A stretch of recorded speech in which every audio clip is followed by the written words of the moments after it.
Hello guys and welcome back. Today I'll show you how to create a Google Voice number. Firstly, open the Google Voice website or app and sign in with your Google account.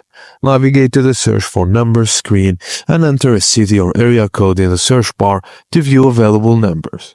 Browse to the options and click Show More to explore additional numbers.